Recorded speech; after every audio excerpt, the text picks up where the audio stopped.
역시 히모글로빈 디소시에이션 커브에서 이제 운동 시에 이제 O2와 CO2의 분압 차이를 좀 간단하게 설명하면, 이 운동이라고 하는 이 상태는 이 조직에서 이 O2의 공급량이 많아져야 되는 상황이 이제 발생을 하게 됩니다. 그래서 조직에서 이제 대사 과정에서 이 산소를 많이 이용을 해서 산소를 통해서 이제 대사를 진행을 하기 때문에 이 산소의 공급량이 증가를 하게 되고, 그 다음에 이 대사로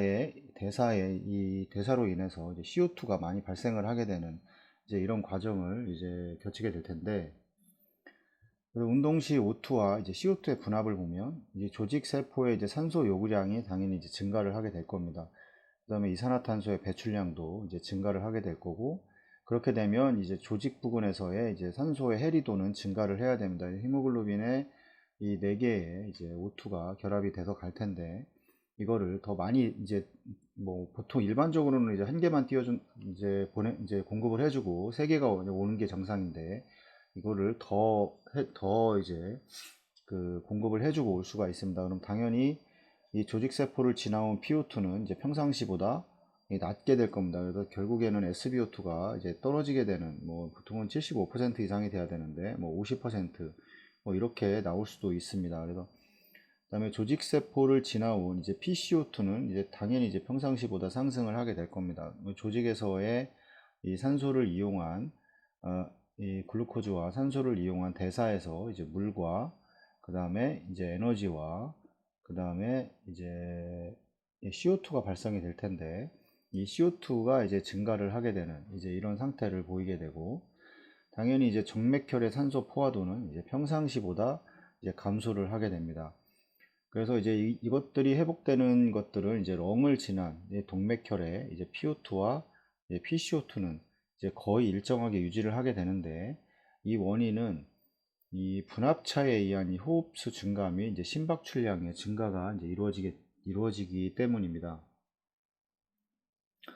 보시면 그 분압차라고 하는 거는 이 가스의 분압차라고 하는 거는 가스의 이동 속도를 나타내게 됩니다. 당연히 뭐 운동 상태, 우리가 알고 있는 이런 운동 상태에서는 이 호흡이 정상보다는 훨씬 증가를 해서 이제 CO2를 이 대기 중으로 배출을 하게 되고, 당연히 이제 O2를 더 많이, 호흡수가 빨라지기 때문에 당연히 산소도 공급을 더 많이 해주게 됩니다. 호흡 속도가 빨라짐으로 인해서.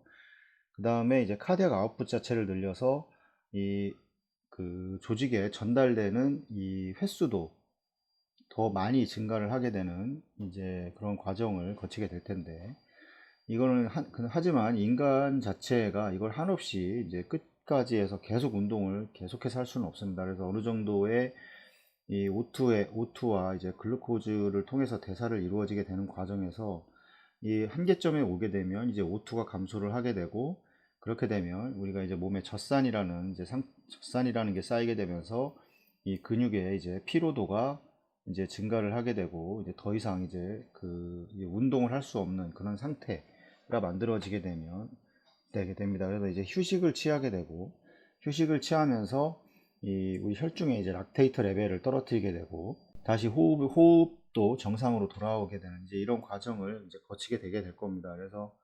이런 부분들은 이제 특히나 이제 CPB 과정에서는 우리가 이제 체온 조절을 보통 우리가 하게 되는데, 이 체온 조절을 하게 되는 이유는 결국에는 이제 조직을 이제 프로텍션하는 그런 어떤 과정입니다. 그래서 산소를 떨어뜨리게 되면, 체온을 떨어뜨리게 되면 이 조직에서의 산소 소모량 자체가 이제 줄어들게 되고, 그렇게 되면 우리가 공급해주는 이 DO2의 양을 줄일 수가 있습니다. 그래서 DO2의 양을 줄일 수 있다는 것은 결국에 이제 카디악 아웃풋 자체도 줄일 수가 있다는 소리고, 그렇게 되면 이제 이 시야 확보에 좀 더 이 원활한 상태를 만들 수가 있습니다. 만약에 이 카디악 아웃풋 자체를 정상으로 유지를 할 수가 있다면, 시야 확보 차원에서 이제 그렇게 많은 체온을 떨어뜨릴 이유는 없을 겁니다. 그래서 그런 부분에서 이제 이 CPB라고 하는 거는 이제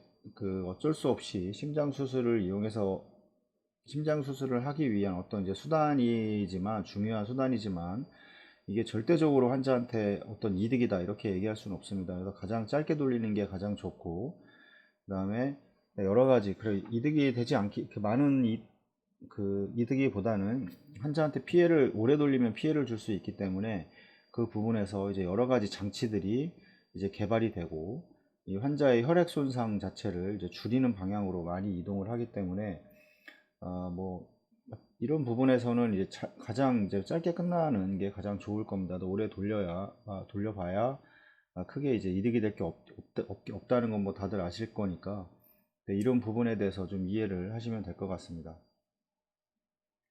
여기 아셔야 될 거는 이제 이 분합차는 이 가스의 분합차는 이 가스의 이제 이동 속도를 이제 나타낸다 이렇게 이해를 하시면 되고 우리가 체온을 낮췄다가 다시 CPB에서 체온을 올리는 과정이 이런 어떤 운동 이런 과정과 좀 흡사하지 않을까 생각을 합니다. 그래서 떨어져 있는 상태에서 체온이 상승을 하게 되고 이 조직에서의 이제 O2의 이제 공급량이 증가하게 되고 그다음에 CO2의 발생이 이제 많아지게 되는 이제 이런 과정에서 우리가 할 수 있는 CPB 과정에서 체내순환사가 할 수 있는 일은 이 체온을 올리는 과정에서는 이제 이 DO2를 증가를 시켜줘야 될 것이고, 그 다음에 여기서도 마찬가지지만 이제 카디악 아웃풋을 늘리게 되는데 이 카디악 아웃풋 자체를 또 늘려줘야 될 겁니다. 그래서 이렇게 늘려서 이 조직에서의 이 산소 공급량이 이제 부족해지지 않도록 만들어주는 게 가장 중요하고, 또 우리가 이제 ABGA라던가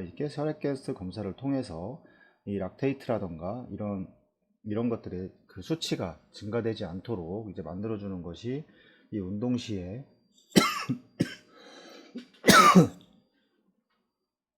운동 시와 이제 CPB의 이제 가장 흡사한 이제 과정이라고 할 수 있습니다.